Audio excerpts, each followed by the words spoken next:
Sorry for the loudness. That was shocking. It was a little bit of a jump start. Jump start to Blood and Beans today. At 1:30. Well, whatever. That's what happens when you wake up late. When I wake up late, I wake up rested with a fire under my ass.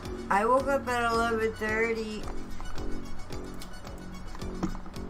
I hope you are all doing well. I woke up at noon, so it wasn't much later than that. I woke him up at noon. He wasn't gonna get up if I didn't wake him up, I don't think, because he was out, like, cold. I was. No, like, I swear, somebody could have, like, thought I'd hit you with a 2x4. Yes, it is called fatigue. I have been killing myself at work all week. Yeah, that's what happened. Well, I hope everybody is doing well today.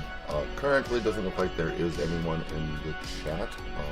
But for anybody tuning in, after the fact, I do leave these up in case anyone does want to listen to my great words of wisdom at a later point in time. Hope your week has been good. Hope you have had a productive week.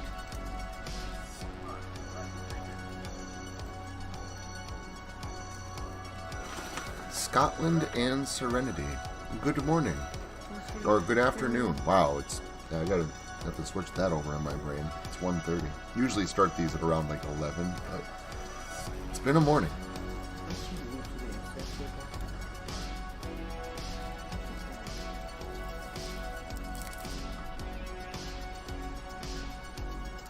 Very good to hear. It has been very hot here. I've been killing myself at work. Good morning, Manny. Or afternoon. I don't want to get into logistics of what I do, sanding versus coating, and what does that mean, and all that stuff. But basically, went into work on Monday and did the hardest phase of what I do. First thing Monday morning. My partner came in an hour after I did, because I start early. I gave him the easy job, handed him a sponge, and said, "Here, just scrub out the corners. I'm gonna sand everything off with a stick." And I did. I got the stick sanding done by 7:30, so an hour and a half. And I had to go and I had to move all the cabinet guys, put all the freaking boxes in the room up against the walls, knowing what I was going to be doing the next day. So the first thing I had to do was fucking go in the room 6 o'clock in the morning and start lugging cabinets and throwing them underneath the stairs. That pissed me off. Good morning, or good afternoon, Fuzzy. How are you? So anyways, I got all that stick sanding done, and then my partner says, "Yeah, I'm doing the bottom, so if you want to go back, you can do the tops." It's hard ceilings, so all the angles, half the sheet, basically the work, all the work, it's up top. So I had to, when I was done with the stick, I went back through with my Perry. I sanded out everything by fucking hand, too. And I had that whole fucking unit done by 9. Just bringing stuff over to the other unit by 9:30. 3 to 3.5 hours I was out of there. Busted my ass all week again. And then Friday that was Friday's sanding day. Monday last week, he didn't show up, my partner. I sanded out an entire 3-story unit by myself, and then I had some help to get the super high work that I couldn't get. Like Beyond Casper, that, the friendly ghost. I killed myself. I worked all week. Then so it happened. They put me in a different apartment and said, "We need to sand this on Friday." Partner went in there the week before and just did the middles of stuff that was already first coated. So I had to go in there and spend a whole day first coating on Tuesday, coat everything back on Wednesday, finish coat it on Thursday, and sand it all out on Friday, which is what I just told you about. I tried to narrate and write on Friday. I couldn't. My body was done. I was pumping myself full of caffeine and shit, and I just was doing absolutely fucking nothing. I was going to start. I said what happened in the disc. Good morning or good afternoon, the lover of wolves. I said what happened in the Discord. I have lots of things to say, and it was getting late in the day, and I didn't want to wait any longer. So I mean, I couldn't. I just collapsed. I went to bed like 10:30, 11 o'clock on Friday. You took a nap on the couch. I usually You stay up never do that. very, very late on Fridays, never but do I that. worked so hard last week. So, I mean, my partner's nice enough. Every once in a while, he'll buy my energy drinks at the gas station. Last week, he brought in a half a joint, so a large roach for me to share and whatnot. I mean, he's a nice guy, nice kid, but he's no ball of fire. He feels that he's underpaid, and he's allowing God. his work ethic to reflect that. So I'm So only he getting feels paid underpaid, X amount of dollars, which, by showing. the way, we're getting paid the same amount. He's only getting paid X amount of dollars, so he's only going to work so hard. And see, I'm not like that. I go in and I'm going to do what I agreed to do. I agreed to work for the amount that I'm getting paid. In fact, I'm getting the high end, the top dollar of what this guy pays. And I agreed to that. And I accepted that. I wanted it. I'm not going to work slow for him. I'm going to go and I'm going to bust my ass. And he can pay me what he thinks is fair. My boss a few weeks ago threw me, a little over $300 extra in my paycheck just because of that exact reason. So that's what I've been putting up with at work. Basically, doing the work of two people. Doing all my work and then doing all the work that this kid doesn't feel like doing. And still getting things done on time. So It's gotta be a good feeling, though. it does feel good. I will say that. I do feel like a little bit of a welcome mat, but it's not like it's not being recognized. This kid's going to be laid off. I've already been told that. He's not going to last. The guy that my boss said, when you're done in this room, go to the next room and help him over there. I don't even know who was in there. I walked in and I said, I'm here to help you out. He's like, what? No. I said, well, Chris wanted me to come in here and help you when I was done with that unit, and I'm done. Everything's wet over there. I can't do anything. He goes, well, everything in here is ready for sand, and I don't need help. And so I'll go to coffee break, and so when I come back, I'll come back in, I'll help you sand. No, I'd rather have it all set up. I'm like, well, Chris told me to come in. What I'll do is I'll go talk to Chris. I'll let him know what you said, and if he wants me to come in here and help you sand, that's what's going to happen. Because, Chris signs my paychecks. And I walked out. It looks like fucking garbage in that unit. But Chris had pulled me out of there and put me someplace else. He goes, no, if he's finished coded, let him sand it. It's like, all right, fine. Which is good, because the sanding is, if you don't know what you're doing, that's the hardest part. So my work, you can just fucking look at it funny, and the extra shit will fall off the fucking wall. My work fucking looks beautiful. He's gonna touch me with a sanding board. That's why I was able to get a unit that took me 8 hours to finish coat. That's why I was able to stick sand it and not a power sander, stick and hand sand it in 3 hours. It took me 8 hours to coat. That's because sanding my work is a pleasure. And you should be grateful if you ever have to sand it. Good morning, miracle of space. Afternoon. Oh, good afternoon. And that is, I believe that's Pete. Hello, Pete. But anyways, it is a good feeling. Very hot at work, very humid. 6 o'clock in the morning, I've literally got sweat dripping off my face onto the floor. But the upside of that is I have lost 6 belt notches since June. And I lost another 3 earlier this year just from dieting. So I'm down 9 belt notches from last year. He needs a new belt.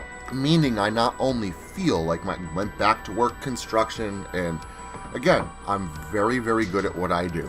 I was explaining this in my Discord earlier this week. It's kind of the best comparison I have. It's like one of those movies where like this prodigy guy starts a business, or like he's like a king of an enterprise and he dies, and then like his son is supposed to inherit it, but the son doesn't want it, like goes off, does his own rebel thing, and then like the evil underling takes over the business, and then like, during the movie, the events of the movie, the son comes back, wants the business back and take it back from like the evil guy that took it from his father's legacy. And it's like Tron Legacy. That's my life, is Tron Legacy. I'm back, motherfuckers, and all the other people on the job that do what I do, they've never seen it done like I do before. They have no idea what's coming for them. I not only feel like my old self, but I look like my old self. I fit into there. all my clothes. I put on a shirt. Pockets bought me a bunch of Friday the 13th shirts.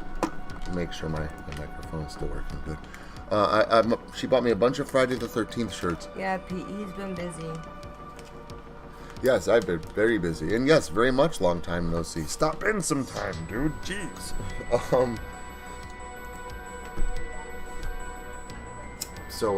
But yeah, feel like my old self. I've lost tons of weight. Pockets got me shirts. That's where I was at. Like 7 of them. And like 3 of these shirts are all Jason shirts, Friday the 13th shirts. And they're very thin. Very so thin. You can work in them. Yep. But they were... 3 of them were a little bit small. Like, well, not a little. I looked ridiculous. His belly showed. In these shirts. Like, it looked ridiculous. It was funny. And I even thought, I'm like, I never am going to have a hope of ever fitting into any of these shirts. I kept them, but I'm like, I'm never going to fit into any of these shirts. I put one on. I'm usually always online. On Friday, I think. No, Saturday. I put one of those shirts on, and I was like, I wonder if this will actually fit. I got out of the shower, put my shirt on. I'm looking in the mirror. I'm like, holy shit. It fits. It fits. I'm like, yeah, she's not going to notice. It's not like Pockets is going to notice or anything. I walk out in front into the living room. First thing, she hadn't even seen me yet. First thing in the morning. Oh, hey, it fits. So she noticed right off the bat. Wives notice shit like that. People don't understand that. Wives are very intuitive. Like, we'll sit there and we'll listen to things that go on around us. We'll speak when we really need to. But we do notice a lot. I know you noticed things. I didn't think that you were going to notice right off the bat. And yeah, no, you did. You're not getting Dad's belt, though. I give you credit. But yeah, so I feel good. Feeling a lot better than what I did when I started in June. And my boss loved my work in June. So... wait till he sees what I do for him in August. Yeah, I know. He's already dancing up the stairs in steel-toe work boots. I don't feel my work boots anymore. They were. Each one of my boots is like 20 pounds. Even though when he comes home, he's like, oh my God, my feet hurt. I'm walking on cement all day. That's from walking and doing shit. But no, I dance in my work boots now. I run upstairs. I take them 2 at a time. I don't even feel it anymore. I'm 42 years old. I feel great. I go to work every day feeling great. Feel if you took vitamins. So, yeah, things at work are going great, and I'm about ready to set the drywall finishing world on fire. Yeah, Pete, you can always find me in Discord. Another thing, on a different subject. I mean, tell me if you guys feel the same about this. My neighbor, and if you're listening to this at a later point in time, Mr. Neighbor, I'm not naming you by names. I'm not trying to call you out. But this is my neighbor comes over the other night. I think it was Friday. It was when I was exhausted. And I didn't have the oomph to have conversations. I'm like, it was like 10 o'clock at night, and my body is done. And he comes over, and he goes, hey, I just got let me borrow let me borrow a PlayStation 3. And I just got a PlayStation 3. He goes, I don't have any controllers. And he's like, can I borrow one of your controllers? Do you have a PlayStation 3 controller I can borrow? Now, he's been in my game room. He knows like all Nintendo, Super Nintendo, Nintendo 64, GameCube, Wii U, Switch, PlayStation 2, PlayStation 3, Xbox, Genesis. He's seen all the systems. He knows I have a controller. And I told him, no, I don't. And he's like, oh, you don't? I was like, no, I don't have one. I'm sorry, I got to get one. Because I just didn't feel like having the conversation. He goes, oh, all right, turn around and do that. And I turned around and looked at my wife. And I said, yeah, he was really I was tired, and maybe I shouldn't have put it like this. Like I said, the way he was coming in, the way he came in, the way he was acting, did you notice how all high up he was, how high energy he was? Mm-hmm. So, I'm seeing through bullshit. Anyways, and I hate that I said this. Maybe I should have put it a little bit more. But I did say, I turned to my wife and I said, "Is he a fucking moron? Is he a fucking moron?" And she's like, "What do you mean?" I said, "Well, do you remember like a year and a half ago when I let him borrow a blue PlayStation 3 controller with lightning bolts on it?" And she goes, "Oh yeah." I said, "Oh yeah," and I never got it back. Why the fuck would he think that I'd let him just borrow another one when I never got that one back, never got reimbursed for it, nothing? Evan's over there She right goes, now. she goes, "I don't care." She goes, "Oh, maybe he doesn't remember." I was like, "Well, I sure as shit remember." She goes, "Well, Evan stole it." Now, Evan is his fiance's little brother. Like, he's still a teenager. And I guess he went over there and he stole the controller. He's a little younger Now, than Shine. I have to pause this conversation because I think he's here. We're going to come back to this. Honey, back room to conversate. I'm live. Good afternoon, Devane. How are you? Oh, He always steals the cigarettes. actually, here, you carry the string because I'm going to explain this. I'll be right back. And then we'll switch roles. You can come back and talk to Jason. And I'll... Oh, okay. I understand what he's saying. I was confused for a moment. Hi, everybody. Afternoon. Very late start to the day. Oh, hi, Devane. Now that I am closer to the screen, I can see all the words. This is cool. But I am noticing I am having to use my bifocals more and more. I don't feel 41, but my eyes do, I guess. Hi, wolves. Oh, there's this really cool page, Wolves, on, I guess I'm gonna have to send the link to you. It's all wolf pictures, but they're all drawn by hand in different sorts of mediums. I think you'd love it. I'm doing well. I got 5 hours of sleep. For some reason, I could not sleep in bed last night. I had to go all the way into the living room, but my couch is comfy, and I had my laptop with me, so that was good. Got some sleep.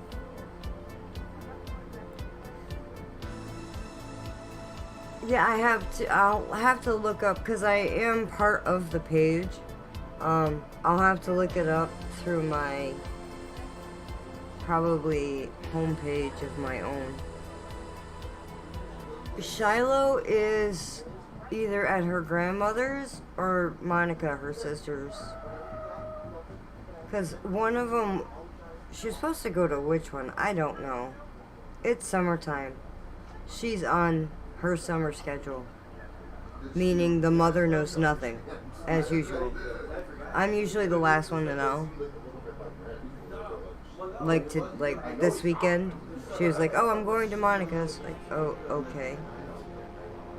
But yeah. Well, thank you. You're totally fine. Yeah. Oh, I'm swapping. I'm going into the back. I'm being expelled.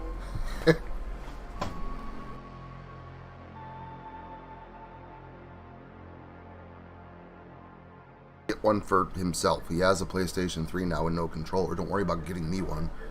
Just get one for you. Another thing that happened last night, I don't even know if Pockets even mentioned this. Oh, I guess she could probably scroll. What was she talking about? Like, I guess that's the one thing about swapping off who's hosting the stream is you can't really, what happened to the desktop? Oh, I need music. Where's my music? There we go. Oh, the microphone must have cut out and came back, maybe? So anyway, where was people like him or what? And, so she was talking about the crazy neighbors. Which did she tell you about the kid that drives by? He's 17. The kid used to come over my house. He used to be a little fat kid. I liked him. He was nice. He used to hang out with Shiloh. He used to play video games with her and shit. And now he's a little douchebag. Threatened to run over my animals. Threatened to kill my wife. Threatened to kill my daughter. And yesterday, we're Pockets is in the kitchen. And she's doing something. She sees someone coming down the road. I didn't even know what she was doing. And all I hear is big horn beep, and then fucking tires spinning out right in front of my house. So I look over, they drive away, and I look over, like, what the hell was that? And she goes, that was them down on the corner. And I was like, what were they beeping at? She's like, me, because I was in the window. I'm like, well, what were you doing staring out the window? She goes, well, I thought the police were coming down the things. I thought it was a cop car. I said, oh. So I knew they're right, like, literally feet down the road. So if he's getting out of the car, I have plenty of time to just go walk out my door into the end of my driveway, and he's going to see me. But I open my door, and I hear the car coming back. So as the car's coming back, I walk right to the edge of my driveway. I walk right out into the fucking road, and I stand there. Now, again, I'm not an office guy anymore, and I am still a very, very, very nice person. And I'm not very tall. I'm not extremely muscular or anything, but man, I've shed a lot of weight. I have put on some muscle. I'm bald. I shave my head. So, I mean, I guess maybe I'm a little intimidating. I don't find me intimidating, but some people, I guess, kind of do, depending on the person. So I'm standing in the road, and this kid slows to a stop and stops right in front of me. And I said, can I help you? Is there something I can help you with? And he's like, I'm looking for lot number 23. I'm like, I think that's down at the end of the road. He's like, oh, okay. And then drove away real slow. So either it was the wrong fucking car, a case of mistaken identity, or he chickened out as soon as he saw me standing at the end of my driveway. Either way, I don't think that, at least while I'm home, we're going to have many problems with these people, at least while I'm here. Because they talk big games, and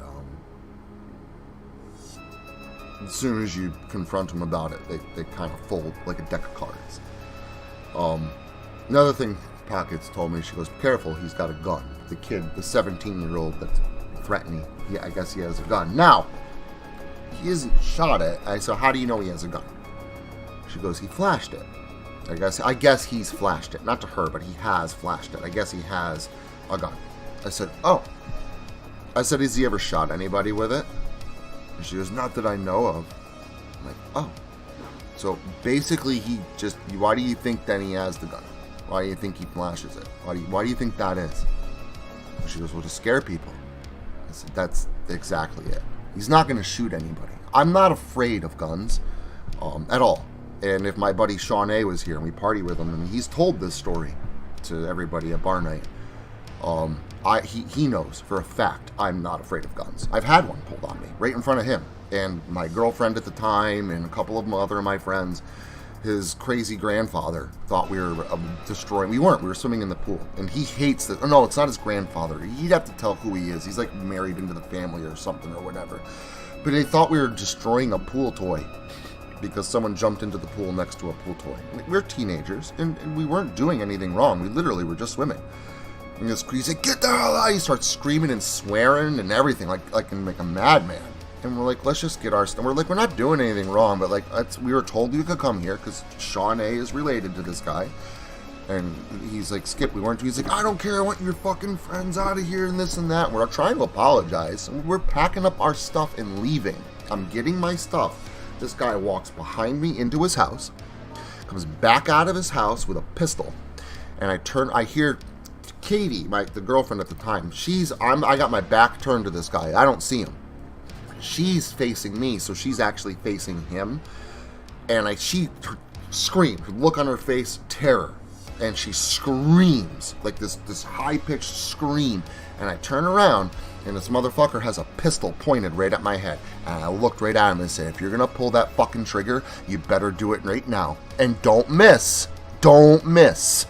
Because if you don't fucking kill me, I'm going to take that gun and I'll blow your fucking kneecaps off with it. And I stood right there. And you know what he did?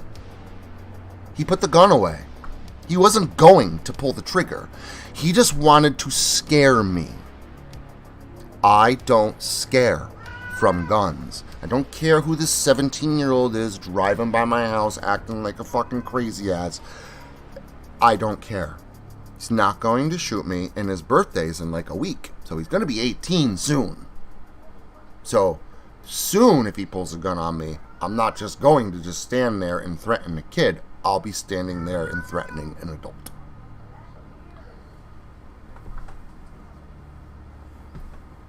So it's been a crazy weekend. And again, I'm a pacifist. I don't like to fight. I don't like violence. Like violence on TV, fake shit, stuff like that. I don't like confrontation, man. I just want to go to fucking work and come home, play games, write, do YouTube stuff, have a drink with my wife. I don't want... This is why I left the office. I went back to work construction because construction's no stress, right? I go on the job, I know what I'm doing already, and I get nothing but gold stars all day long. That's why I went back to work, to do what I'm doing.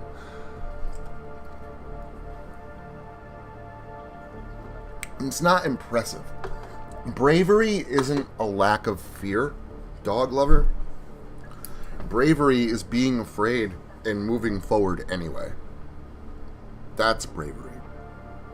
I'm not impressive. People that go to war have done way more than that. I've had other similar instances that I could talk about where I've had similar things happen to me. It's just the way life is. Life's going to knock you down. You're always going to be confronted with bullies. Always. Your entire life. And everybody dies. We all die at some point, right? We're all gonna go. You might as well, make it. I'm not afraid. If I go, man, I'm not gonna die on my knees. I will die standing and facing whatever it is that's trying to tear me down.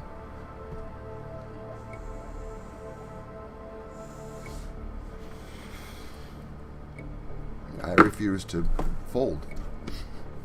And yeah, I get afraid. I don't want to die. I don't want to be shot. Absolutely not. I don't want to be shot. I don't want to be stabbed. I don't want to burn to death. I don't want bad things. I don't like pain. I don't seek it out. But I'll be damned if I'm going to let that fear stop me. I'm not going to let a terrorist win, because that's all that is.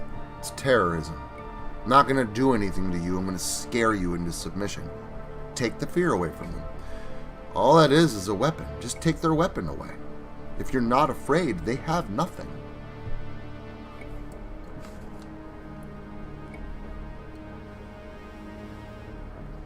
You gotta pick and choose your battle, dog lover or wolf lover.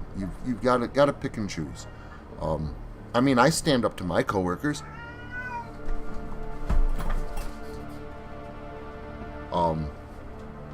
Not every day. I let my partner walk on me, right? He does nothing. I do everything. But he also does the high work that I really can't do. And I also am going to be, working while he ends up getting laid off. God sees the truth and waits. So that's exactly what I do. I don't necessarily jump on something as soon as I see it or as soon as I notice it. I'm very much an introvert. I keep things to myself and I calculate, I run scenarios in my head, and when I feel like I actually have something of value to contribute, then I take action. So most of the time people think I'm just lazy or I don't care or I'm not paying attention, but then when I end up doing something, it's some, epic, enlightening shit because I've been stewing on it for so long. I will stand up to people when need be. Like the guy in that room that said, don't stand. Oh, I don't want you in here. Okay, well, I'm going to go talk to the boss. And if the boss wants me in here, that's where I'm going to be. And it's not being aggressive, right? It's not standing up for myself, but it's putting my foot down. This is what's going to happen. You're going to have to deal with it. one way or another, and then we'll go from there. However you decide you want to deal with it, pick up your tools and leave, or try and fight me and push me out of it, whatever you want to do, right? There's a million fucking options, but whatever option you choose, I'm going to respond to it. I'm not going to initially escalate that situation and just start off by being aggressive and confronting someone. I'm going to wait until they basically give me an opportunity to show everyone else what an ass they're being. No, yes, it is efficient. It's no more efficient than being extroverted. Talking with other people and bouncing ideas off other people and stuff like that. But an introvert will take in that conversation that other people are having and hear those ideas being bounced, and then they'll, kind of bounce them internally. It's about the same efficiency, really. It's just, I don't put out a lot of suggestions or take actions that don't hold value or shouldn't have been taken. Now, granted, I am human. There's been many a times where I could point, especially people in my Discord, because the people in my Discord know me very well. They don't know me as cleaving thought from bone, or they don't know me as sociopathic on YouTube. And they don't really know my real name. They've never seen my face or anything, but they see a very different person in Discord. They're not, just seeing videos that I narrate and then edit and then add music to and fluff up and decorate and then put out there for everyone to see, this filtered version of myself, basically. Something that's filtered to fit, a personality or a theme of whatever it is that I'm trying to produce. On Discord, I am very much just me. I am myself. I rant about things that I'm passionate, like I do here. I am back. You guys get rants from me here. If you want daily rants, go to my Discord, because I rant in there every fucking day. I am not perfect. I make mistakes. I have offended people that I did not mean to offend. I have taken action against things that I shouldn't have taken action, and I've had to backpedal and say that I'm sorry. Now, what I will say, and this is the absolute truth every time, is that when I am wrong, I admit it. Every single time. Got the flowers.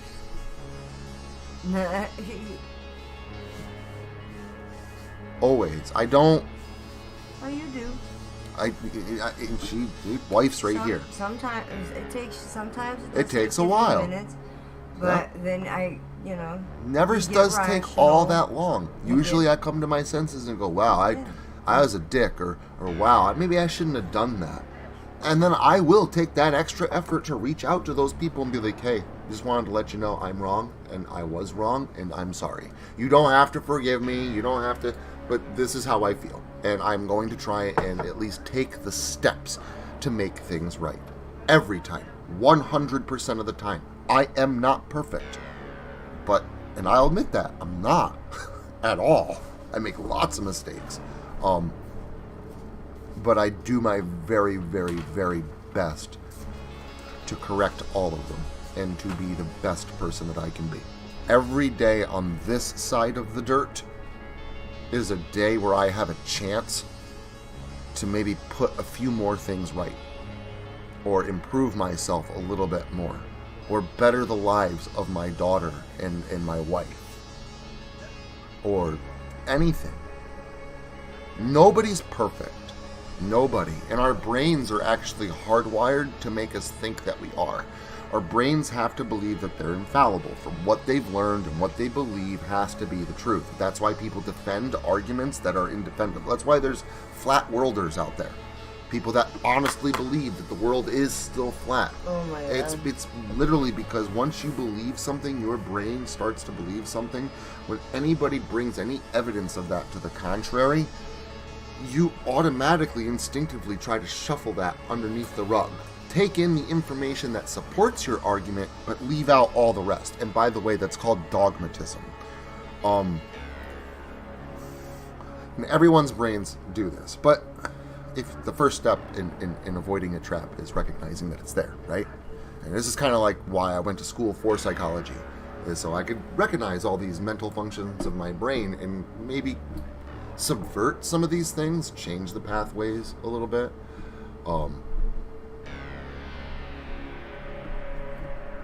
But our brains are hardwired to believe those things. So admitting that you're wrong, that's why it's hard for someone to... Most people, it's actually difficult. Even me, when I got to go admit that I'm wrong, I'm not like dancing and singing like, yo, I'm wrong, man. This is going to be great. Like, no, it kind of sucks that, like, I got to admit that I was wrong. And that feeling that you get when you have to say you're wrong, that's your brain fighting back. Because it wants to be a dogmatist. It wants to express dogmatism. And I think that's where most people fall short. Life does knock you down all the time. Every chance it gets. My car just blew. Head gasket and turbo. It's going to cost me $3,000 to get it fixed. Yeah. It's been in the shop for a month, and I got maybe half of that saved up right now. Life's going to knock you down. It's going to kick your ass. It's going to knock you down. And there's two kinds of people on the planet. There's people that get up, and there's people that don't. I get up. I'll always get up. And I think the people that don't get up, I think it's exactly for the reason I just said. I think people can't forgive themselves. I think people want to be good. They want to be perfect. People want to be the best versions of themselves that they can be. But people make mistakes. I make mistakes. Everyone makes mistakes. But admitting that you're wrong is hard. Admitting you're not perfect is hard. Seeing yourself make mistakes and make mistakes along the way, I think people stop forgiving themselves. I think people give up. I'm never going to be perfect, so fuck it. And I don't think it's because they don't want to be good people. I think it's because they're tired of trying. They can't forgive themselves, so they gave up. You have to try every day to be a better person. And every day when you fail, you have to be able to forgive yourself. Look at all the good things that you've done. Stop. Just stop for 5 minutes and take a look back on the past 5 or maybe 10 years. And I'll guarantee you, you will see progress. Appreciate the little wins. Every last one of them. Don't ever give up. Ever. Hey, Somber, how are you?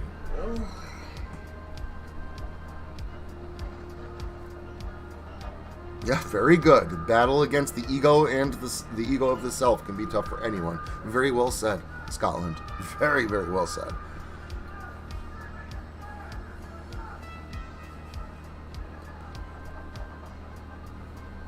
Yep.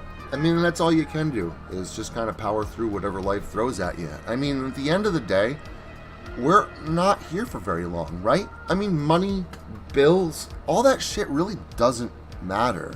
What's going to matter, the only thing that matters, is what people will remember you for. How people remember you when you're gone. The footprint that you leave while you're here. It's the only thing that matters. Beyond that, have fun. Yeah, my car's broken down. Yeah, I'm trying to save up for 2 different parties, 1 in 2 weeks and 1 a month from now. And I have to pay for this car, and I got problems with neighbors, and but you know what, man? I'm here. Today I'm breathing, the sun's shining, I have my beautiful wife, and my daughter is safe and sound, my other children are working, they're relatively happy. I can't really ask for anything more. That's the shit that really matters. The other stuff is just whatever. No one's going to remember that. When I'm dead, no one's going to remember that my car blew up and I was trying to save up money for it. That doesn't fucking matter.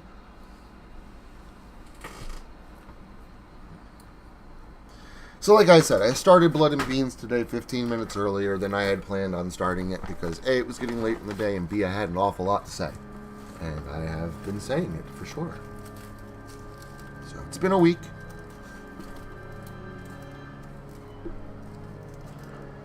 I think I will roll a cigarette. Why not?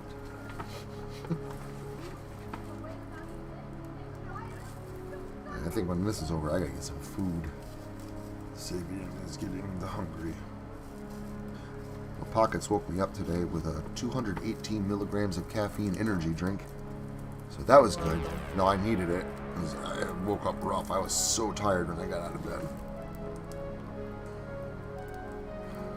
Yes, I am happy that you get to join us for the party as well.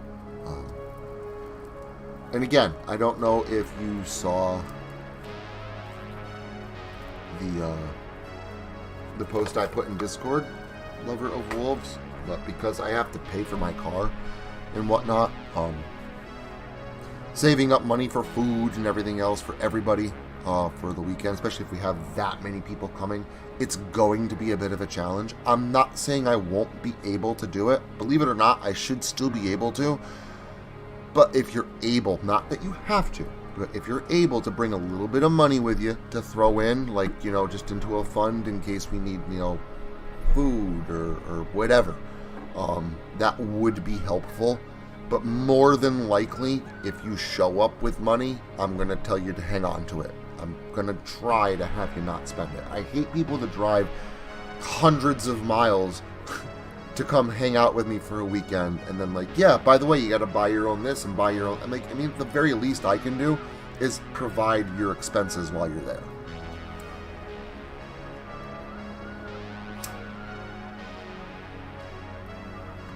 Good afternoon, Battle Phase. How are you? Welcome to the most casual stream about nothing and everything under the sun.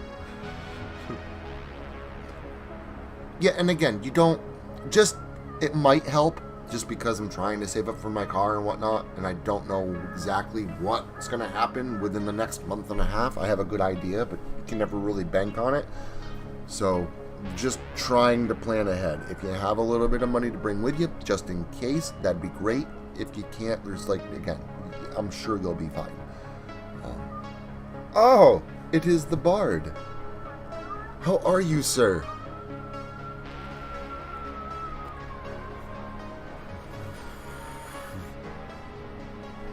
I did not recognize you.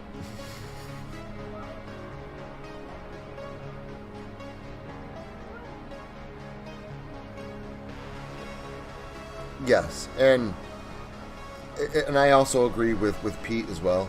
Yeah, if you're also living with a mental disorder or something like that, it can be really hard to power through things in life. But I will say this: my uncle, he's married to my aunt, not my uncle by blood, but my Uncle Bob. He's awesome. He's awesome. He is awesome. And very, very nice. Very, very intelligent. And he was a criminal psychologist that's what he did. That's what he retired from for 30 years. And he worked in the prison system. Extremely nice guy. And I was going to school for psychology. And we were talking about it for, my dad was trying to leave. And I was just talking to Bob for a half an hour. And Dad's like, man, I never see you just talk to people. You're always in such a rush to end the conversation and get going.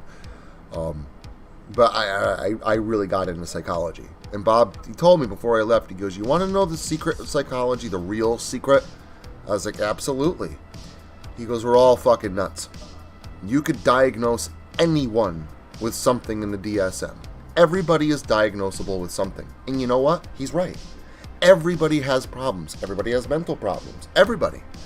I once told somebody about the problems I was having. And they were big problems, right? They're problems maybe, I'm not naming anything specific. Could have been with children, could have been marriage problems, could have been anything. But I'm talking big problems. And I'm telling them about all the stuff that's happened in my life. With all these big problems. And I'm this is, how I, the pain that I've been through. And he listened to the whole thing. And you know what he told me? He told me his story. About how he had to bury his 3 children. That's the trick of the world. Everybody thinks they have their own story and that nobody else understands. I've been through all this. I have to deal with this and nobody else gets it. The funny thing is everybody has a story. Everybody's like that. So that's the trick of the world. Everyone thinks that you're the only one with a story and no one understands. When we all have a story. And in actuality, we all understand each other. If we would stop, maybe, I'm not saying us, but general, people tend to one up each other. Well, this happened to me. Well, this happened to me. If we all would just stop trying to one up one another and just realize we've all been through the same shit, maybe in just different forms, but the same shit, the world would be a better place. If everybody just picked one person, one person, everybody on the planet picked one person to help, think about that.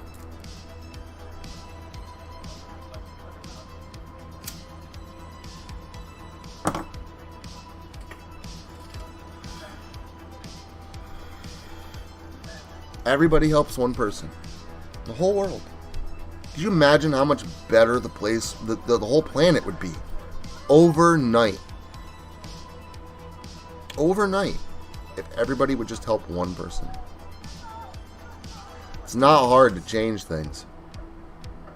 It starts small. The problem is that negativity flourishes on its own. Doesn't need fuel to the fire. Negativity is catchy. Positivity, you got to work towards. You got to stay positive. It's got to be an active mindset. And it is catchy, but it doesn't catch on its own. You got to put effort into it.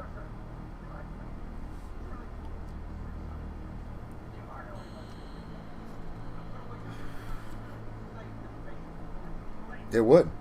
Overnight. The whole world would change overnight. It would look like a utopia in hours. If everybody just helped one person. That's really the world that we should be living in. The problem is that people are animals. They think that we're not. Like, people go, animals. There's animals. There's dogs, cats, dolphins. Animals. And then there's us. No. You moron. We're animals too. We're no different. We just think we are because we have the ability to think about thinking. But we're still animals. We still operate on instinct. We still fall into mental traps. And the only way out of that is, honestly, they should start teaching psychology in school. They teach math and history and science and English. Teach psychology. Start teaching people how their brain works. But you don't want that. Not if you want people to be cows. Not if you want people to be subservient and paying the rich people's way. Not if you want a working class. If you want a working class, you don't want to teach people about psychology. I see people fall into these mental traps all the time, everywhere I go. And you try and tell people, listen, you're doing this because of this. This is why you do things. And they get pissed off. They yell at you. They're like, no, I don't. You don't even know me. You don't know me. You can't help people. I see the world for what it is. I see the cogs. I see what's wrong. And I see how to fix it. But I can't get anyone to listen. That's the problem. Knowledge is both a blessing and a curse. Yeah, I see things pretty clearly. Again, not perfect. Not perfect. But I see things pretty clearly. But I also am separated because of it. Keeps me isolated.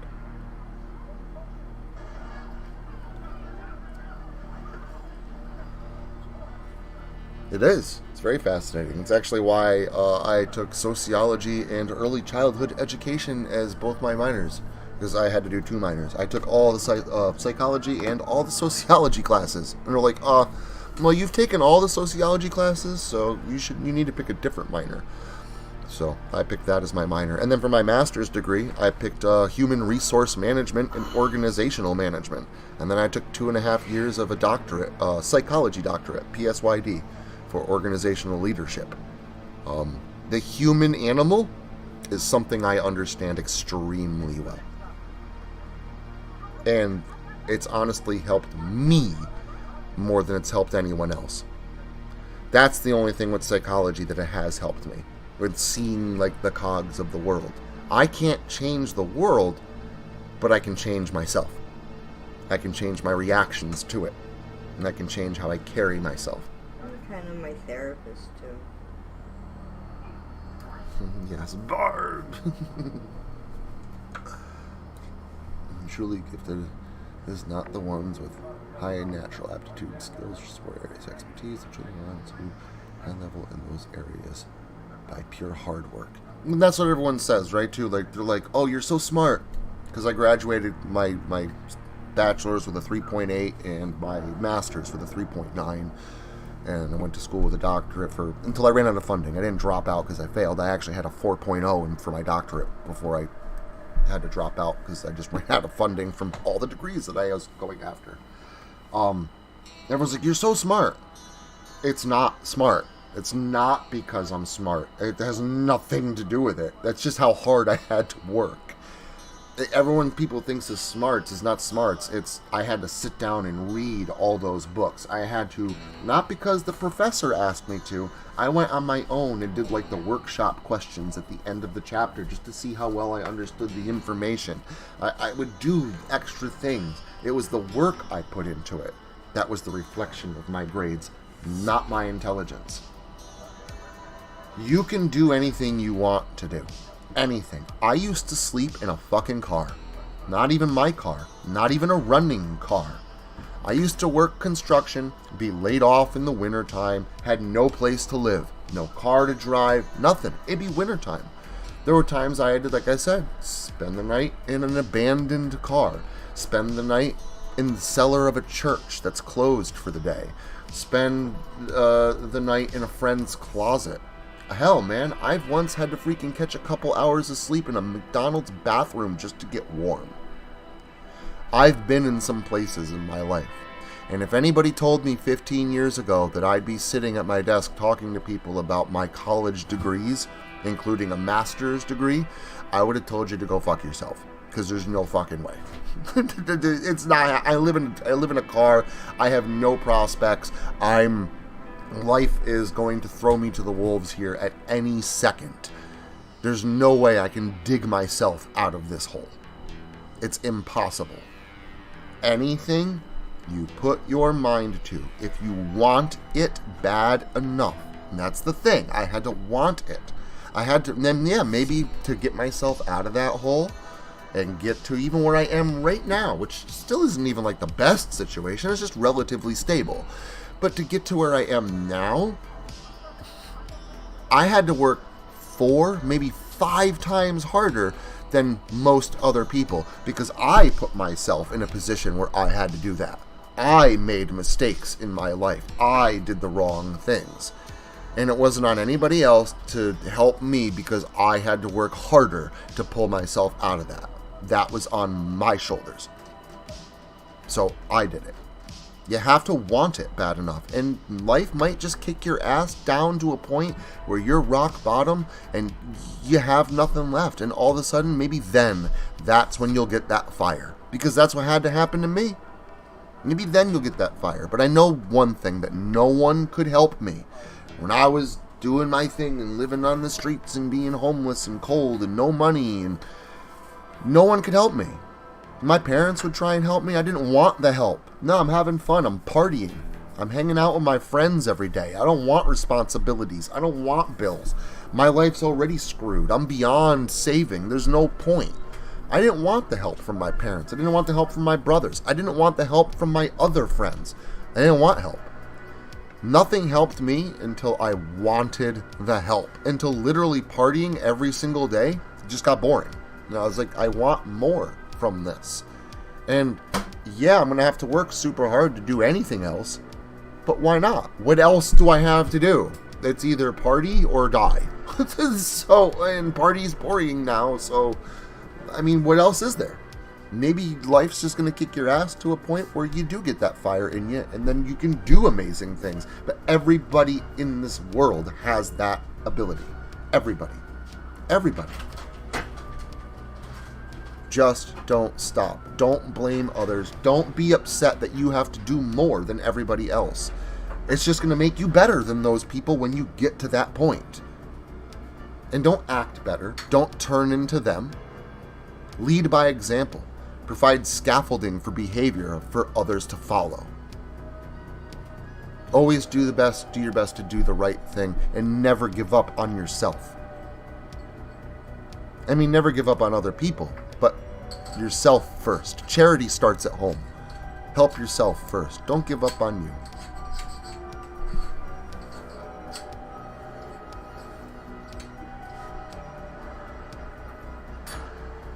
So, yeah, it's been 54. I'm going to close the stream out in about 5 minutes.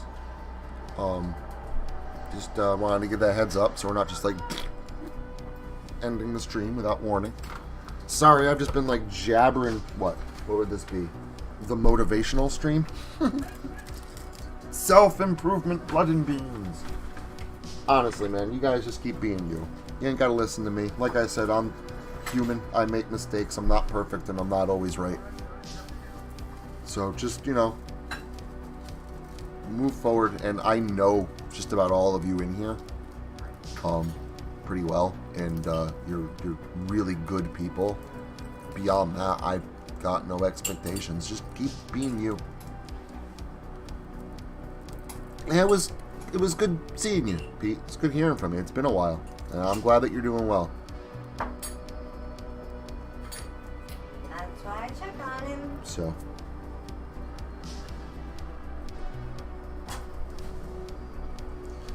yeah, I don't know. I'd like to see the world just be a better place. And I'm going to keep doing what I feel basically everybody should do. And lead by example, or the best example I can. And when I'm wrong, well, admit it. That's how you lead by example. No one's going to be perfect. But when you're not perfect, even when you're trying to show other people the right way to do things, when you fuck up, just admit that you fucked up. That's part of showing people the right way to do things. That's good. You should know that you're never perfect and that you can be wrong. But you should also be able to forgive yourself for that. There's nothing wrong with that, as long as you try tomorrow to not give up or to make things right. That's what's important.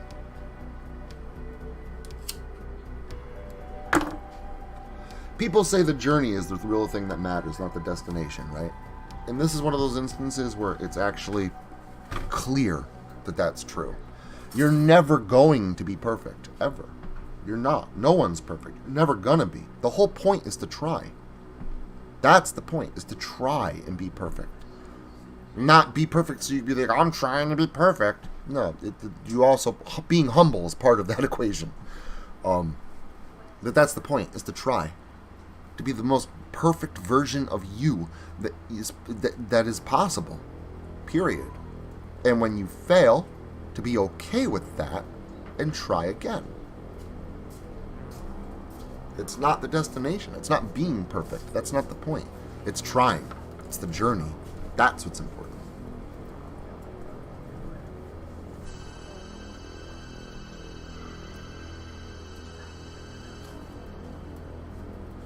See, I don't know if anybody has ever seen Kevin Smith's movie Dogma. And I'm not too fond of his most recent shit, but that is my most favorite Kevin Smith movie ever. Ever.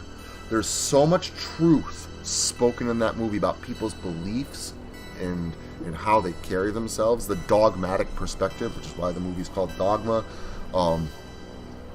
It's actually about church dogma, Christian dogma.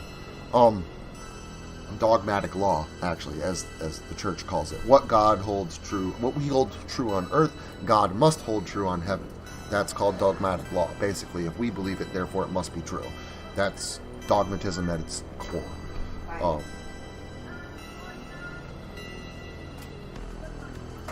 An idea is harder to or easier to change than a belief. People die over beliefs. People fight wars for beliefs. People kill for beliefs. An idea is easier to change. This is why I say, take everything I said today with a grain of salt. These are ideas that I have, not beliefs. I'm not willing to die over them, and I very well could be wrong. I have a good idea, and I would encourage all of you to kind of express that same mentality. Don't have beliefs. Have ideas. Ideas can be changed. Beliefs can't. And with that juicy little tidbit, we'll end with a temperature report. So the weather in southeastern New York, the capital of New York today, happens to be about 87 degrees and humid as fuck.